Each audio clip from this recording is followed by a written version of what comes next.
ایک گھر میں دو دوست رہا کرتے تھے اور ایک ٹائم تک دونوں کا اس میں رہنا ہوتا تھا.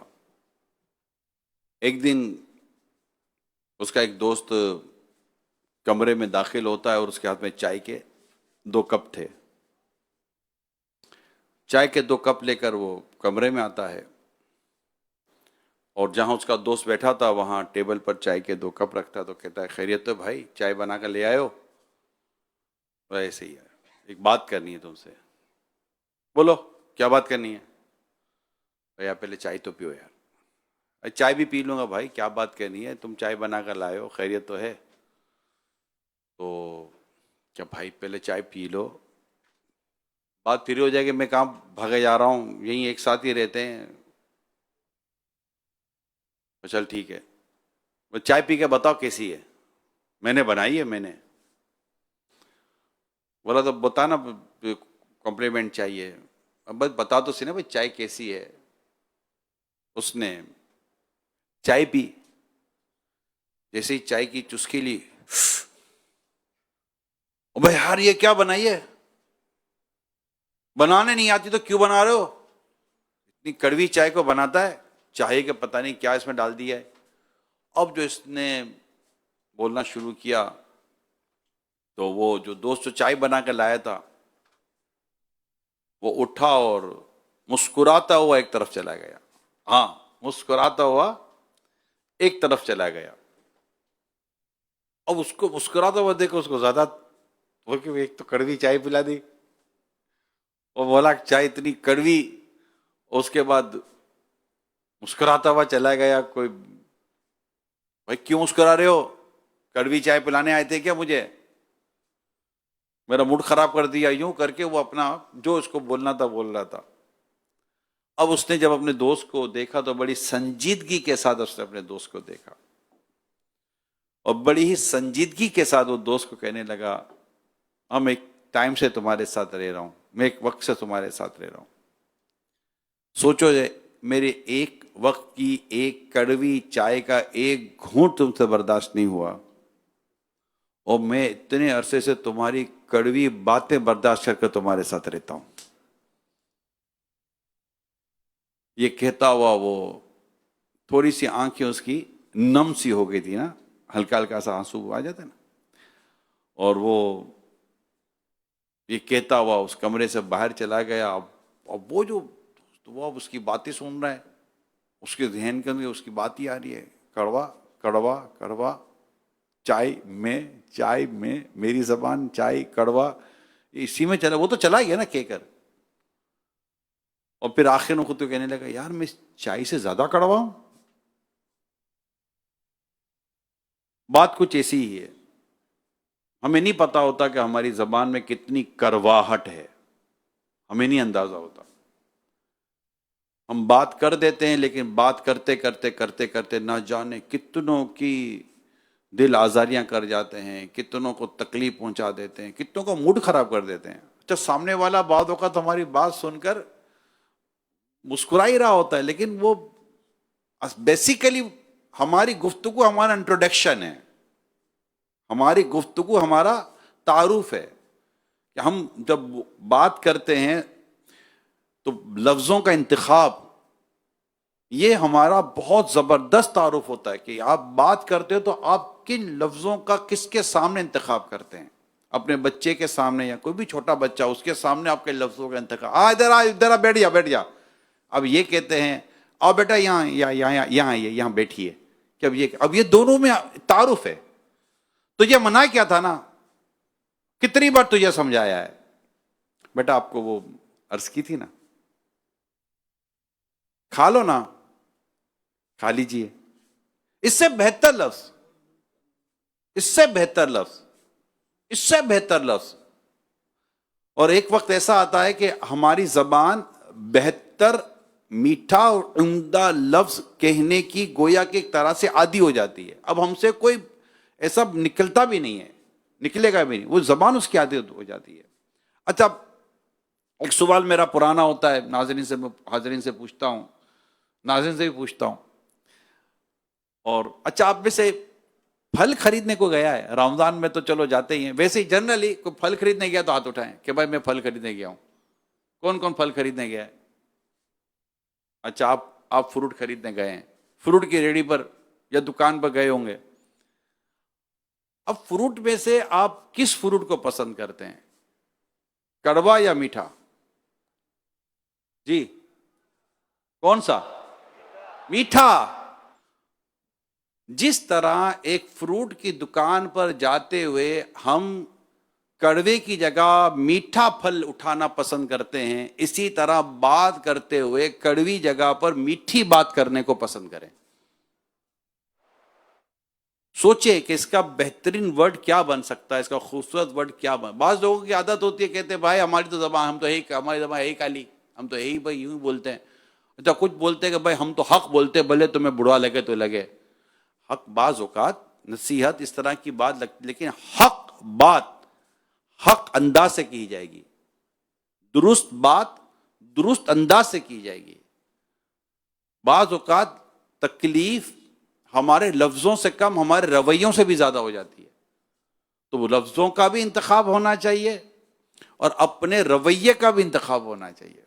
بعض اوقات بات بڑی نصیحت بھری ہوتی ہے اور حقیقت پر ہی مبنی ہوتی ہے، مگر وہی بات آپ سافٹ انداز سے بٹھا کر سمجھا کر اور تھوڑا سا چہرے پر حسب حال مسکراہٹ لاتے ہوئے اگر سمجھا دیں گے تو ہو سکتا ہے بری تو لگے گی، لیکن وہ اس بات پر آپ کے لہجے اور آپ کے رویے کی شکایتیں نہیں کرتا پھرے گا. ٹھیک ہے چلو بات صحیح سمجھائے، بغیر کو سمجھانے کا انداز تھا، سمجھاتے تو صحیح. تو سم ٹائم یہ ہوتا ہے کہ اصلاح کرنے والے کو بھی اصلاح کی ضرورت ہوتی ہے کہ مجھے اصلاح کرنی کیسے تھی، مجھے سمجھانا کیسا تھا، اور اس کی وجہ سے معاملہ اپے سے باہر ہو جاتا ہے، گڑبڑ ہو جاتی ہے. یہی وجہ ہوتی ہے کہ بعض اوقات فاصلے آ جاتے ہیں، دوستوں میں فاصلے آ جاتے ہیں، بزرگوں میں اور نوجوانوں میں فاصلے آ جاتے ہیں، باپ اور بیٹے میں فاصلہ آ جاتا ہے، جس کو آپ گیپ جنریشن کا نام دیتے ہیں. کہ بیٹھنا ایک طریقے کے ساتھ سمجھانا یہ نہیں ہوتا، بلکہ دل دکھانے والی بات ہوتی ہے. یعنی بلا اجازت شرعی ایک مسلمان کے دل دکھانے کی شرعن اجازت ہے ہی نہیں، اور ہم دکھاتے چلے جاتے. بلکہ دل میں خوشی داخل کرنا 60 سال کی نفلی عبادت سے بہتر ہے، ایک مسلمان کے دل میں خوشی داخل کرنا. تو ہم اچھی بات کریں، میٹھے بول بولیں. امیر علیہ سنت کا رسالہ ہے، اس کا نام ہے میٹھے بول. کس طرح ایک میٹھے بول نے مسلمانوں کے دشمنوں کو کس طرح مسلمان کیا اور کس طرح اسلام و دین کی اس میں خدمت ہوئی. میٹھا بول، اچھی گفتگو، گھر میں بھی اچھی گفتگو، ڈانٹ ڈپٹ. اچھا ہمارے مزاج میں اصل میں ابتدائی غصہ ہے، ابتدائی ڈانٹ ہے، اے یوں کر کے، مطلب directly loudly directly shouting, that's not good. ہم ایک نرم انداز اختیار کر سکتے ہیں. اللہ پاک ہمیں نرمی عطا فرمائے. جسے نرمی دی گئی اسے خوبصورتی دی جاتی ہے، اس کی کردار میں خوبصورتی پیدا ہو جاتی ہے، اس کے انداز میں خوبصورتی پیدا ہو جاتی ہے. اور سختی، جیسے اس دن ایک کل کے تاثرات میں بزرگ کہہ رہے تھے نا کہ جو شاخ جھکتی نہیں ہے وہ ٹوٹ جاتی ہے نا. تو ہمارے کردار کے اندر بھی نرمی ہونی چاہیے، تواضع ہونی چاہیے. بات کریں تو بات بھی ایک ستھرے انداز میں ہونی چاہیے. ایک استاد نے کلاس میں آ کر اپنے اسٹوڈنٹ کو کہا کہ کاپیاں نکالو ٹیسٹ ہوگا. اب ایک اسٹوڈنٹ کہا کہ سر آپ نے نوٹس کیا ہی نہیں ہے پہلے، تو پہلے بتا دے. بولا بتانے کی کیا ضرورت تھی، پڑھتے نہیں ہو، چلو کاپی نکالو ٹیسٹ ہوگا. اور وہ اسٹوڈنٹ جو تھا وہ الجھ گیا، بولا سر آپ نے منع ہے، پہلے آپ بتاتے تو صحیح، جب کہہ دیا نا سمجھتے نہیں ہو. اب وہ لڑ پڑے نا، شاگرد استاد لڑ پڑے، کلاس کے اندر لڑ پڑے، اور اس نے اٹھا کر شاگرد کو باہر نکال دیا، اور بہت عجیب و غریب ماحول ہو گیا. لڑکوں کا بھی موڈ آف ہو گیا. بات ایڈمن تک چلی گئی. اس اسٹوڈنٹ کو بدتمیزی کے طور پر فارغ کر دیا گیا، اور استاد کو بھی نوٹس دیا گیا کہ آپ بھی بچہ تھا، آپ اس کو کیا ضرورت تھی اس طرح آپ لڑنے جھگڑنے کی. اسی طرح ایک اور کلاس کا واقعہ ہوا. وہی ٹیچر نے آ کر کہا کہ چلیں آج ٹیسٹ ہوگا آپ کا. تو وہاں بھی ایک اسٹوڈنٹ الجھ گیا اور کہنے لگا کہ سر آپ نے پہلے بتایا نہیں کہ ٹیسٹ ہوگا. پہلے بتاتے آپ، ہم تیاری کر کر آتے. بیٹا پڑھائی تو وہی رہی نا، جو پڑھا ہے اسی میں سے ٹیسٹ لے لیں گے، کیا رہ جائے. اچھا ہے آپ کا امتحان ہو جائے گا، پتہ چل جائے گا کہ آپ کی پوزیشن کیا ہے. نہیں سر آپ یوں ٹیسٹ نہیں لے سکتے. کہ بیٹا آپ کو ٹیسٹ نہیں دینا. نہیں سر نہیں دو، جو دینا چاہتے ہیں ان کو دینے دیں. نہیں سر آپ کیسے لے سکتے تھے. بیٹا آپ نہیں دے بھائی، جو ٹیسٹ نہیں دینا چاہتا نہ دے، جو دینا چاہتا ہے دے دے. ٹھیک ہے بیٹا. اب وہ سارا وہ ٹیسٹ کا سلسلہ شروع ہو گیا. اب جب ٹیسٹ کا سلسلہ شروع ہوا تو وہ جو ایک دو لڑکے تھے جو ٹیسٹ نہیں دے رہے تھے ان کو بھی شرمندگی ہوئی. انہوں نے جا کر کاپی اٹھائی اور ٹیسٹ دینا شروع کر دیا. کیا کرتے وہ اکیلے بیٹھے رہتے. اس نے سختی کی وجہ سے اپنا بھی نقصان کیا، اس نے بھی بعد میں استعفیٰ دے دیا کہ میں اسی اسکول میں لے کر کیا کروں گا جہاں ہر اسٹوڈنٹ مجھے نفرت کی نظر سے دیکھتا ہے. اور ایک یہ انداز تھا. تو ہے فلاح و کامرانی نرمی و آسانی میں، ہر بنا کام بگڑ جاتا ہے نادانی میں. ڈوب سکتے ہی نہیں موجوں کی طغیانی میں، جس کی کشتی ہو محمد کی نگہبانی میں. صلی اللہ علیہ وسلم. صلو علی الحبیب. نرمی اختیار کریں گے انشاءاللہ. انشاءاللہ. قولوا للناس حسنا. قرآن کریم میں ہے کہ لوگوں سے اچھی بات کہو.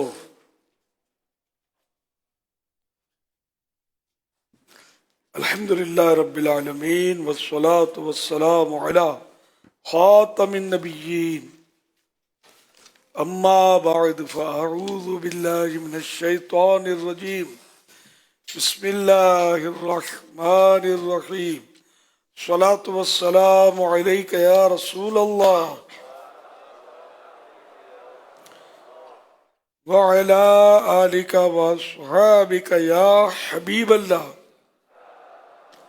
الصلاة والسلام علیک یا نبی اللہ وعلی آلک واصحابک یا نور اللہ.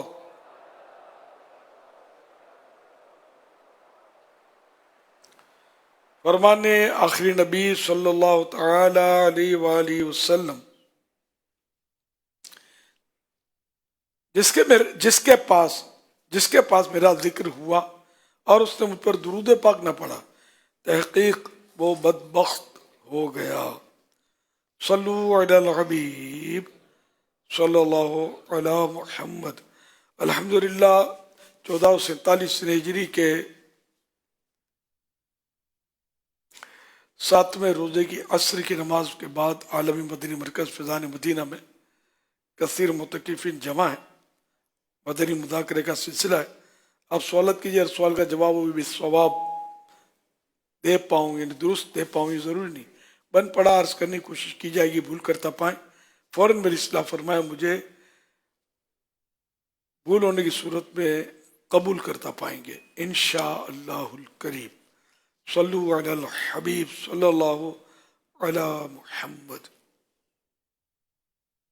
محمد اسلام پنجاب کیروڑ پکا سے. میرا امیر اہل سنت سے سوال ہے کہ کیا عورتیں روزے کے ساتھ مسواک کر سکتی ہیں؟ جواب ارشاد فرما دیجئے. کر سکتی ہیں. صلو علی الحبیب صلی اللہ علی محمد.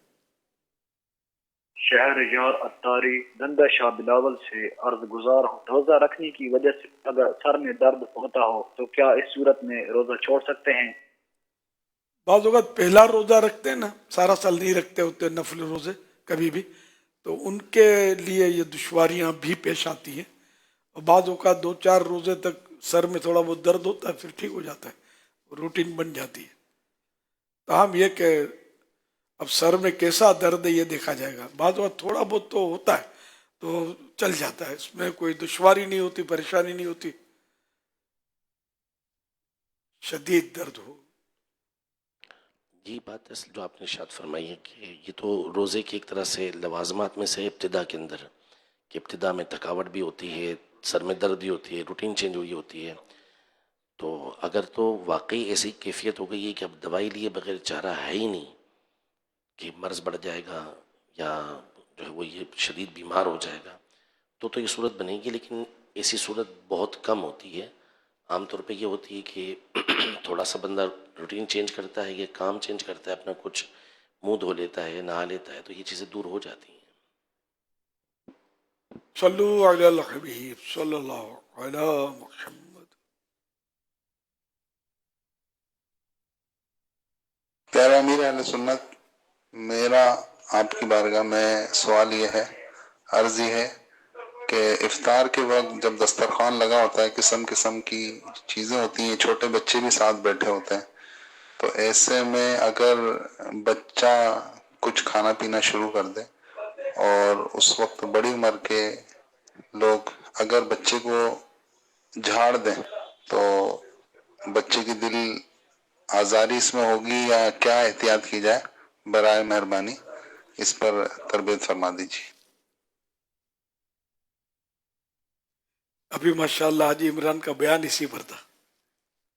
جھاڑیں گے تو بچے کا دل تو دکھے، اس کے اندر دل ہوتا ہے، چڑیا کے اندر بھی دل ہوتا ہے، دل دکھے گا اس کا، تو اس کو روکنا اپنی جگہ پر ہے، روکنے کی ضرورت ہے تو نرمی سے روکیں، پیار سے روکیں، کسی حکمت عملی سے روکیں۔ اس کو جھاڑنا تو ظاہر ہے کہ عادت ہوتی ہے، جھاڑنے کی تو عادت ہوتی ہے۔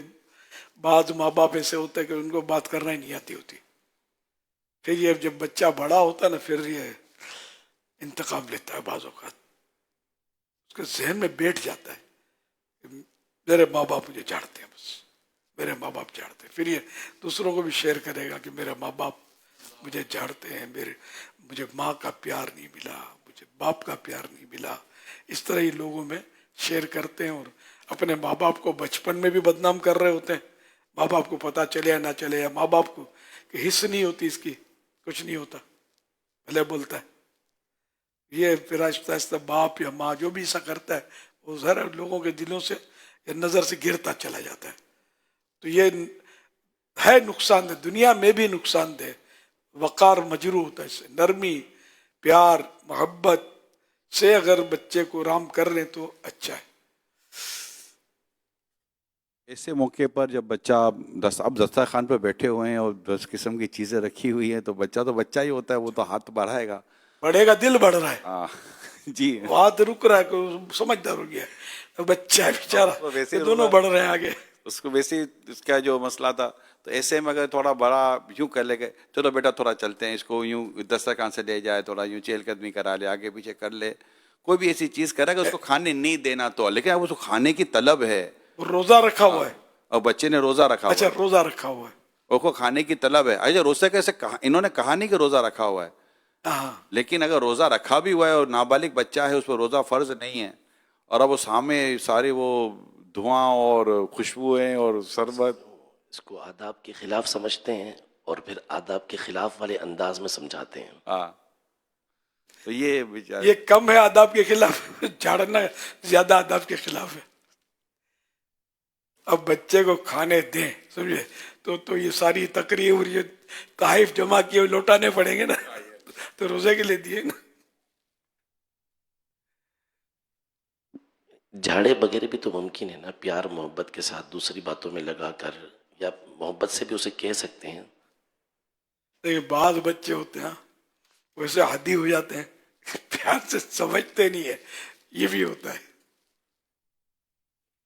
سب کے سامنے جھاڑنے سے تو وہ زیادہ مطلب اس کو صدمہ ہوگا، غیر محسوس طریقے پر وہ دل میں اس کے اسٹور ہوتی رہے گی یہ باتیں، سب کے سامنے اور نقصان، زیادہ نقصان۔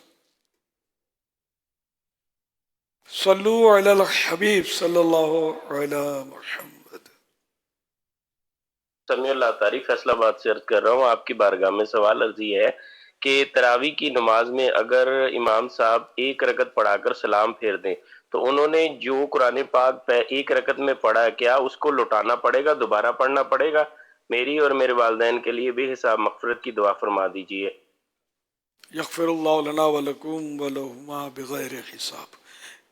بالکل لوٹانا پڑے گا، ٹھیک ہے، قرآن نماز میں پڑھنا ہے، اور ایک رکعت جو پڑھی اس میں نماز تو ہوئی نہیں نا، یا کسی وجہ سے بھی نماز فاسد ہو گئی، تو اب وہ قرآن پاک جو ہے وہ دوبارہ پڑھنا ہوگا۔ ہاں نماز واجب الاعادہ ہوئی، تو مکروہ تحریمی فعل ہو گیا، تب وہ پڑھنا پایا گیا کہ نماز ہو گئی لیکن اس کو لوٹانا واجب ہے, نہیں لوٹائے گا گناہگار ہوگا, تو وہ ہو جائے گا. لیکن جب فاسد ہو گئی, نماز ٹوٹ گئی, چاہے ایک رکعت میں سلام پھیرنے سے ٹوٹی یا کسی اور وجہ سے ٹوٹی, تب وہ جو پڑھا تھا اب وہ کاؤنٹ نہیں ہوگا, دوبارہ پڑھنا ہوگا. صلو علی الحبیب صلی اللہ علیہ محمد. بلال اتاری فیصل آباد سے عرض کر رہا ہوں. میرا مل سنت کی بارگاہ میں یہ سوال ہے کہ فرض عشاء کے پڑھنے کے بعد سنتیں اور نفل کو چھوڑ کر اگر کوئی شخص تراویح کی جماعت میں شامل ہو جائے تو یہ عمل کرنا کیا درست ہے, یا فرض پڑھنے کے بعد سنتیں لازمی ہیں پڑھنا؟ جواب ارشاد فرمائیے گا.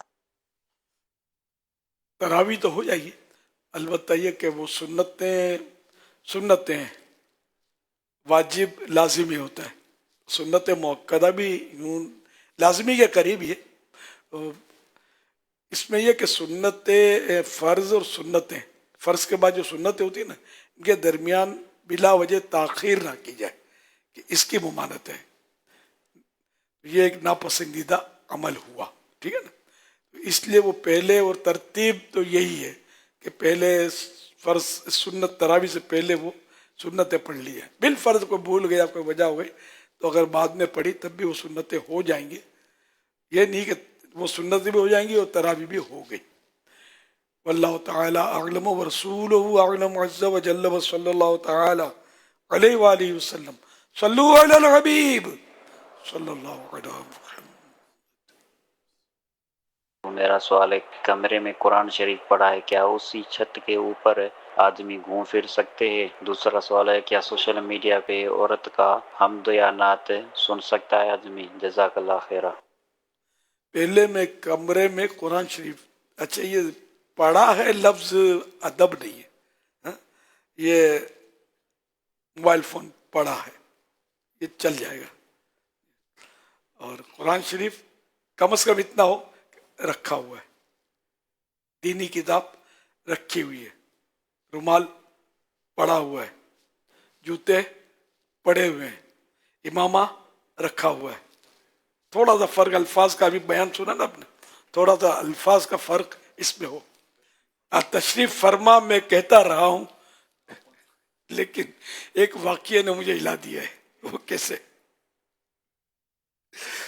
کہنے کہ وہ جو قرآن کریم رمضانوں میں زیادہ پوچھتے ہیں لوگ, ابھی ہم کو سوال چلا نہیں, آئے تو ہوں گے سوالات, تو انہوں نے سوچا ہوگا کہ یار ہر سال سوالات آتے ہیں, چلا دینا چاہیے. ہر سال یہ واقعات پیش آتے ہیں. اصل یہ قرآن شریف ہاتھوں سے چھوٹ کر زمین پر آ گیا تو اس کا کفارہ کیا ہے, یہ لوگ پوچھتے ہیں.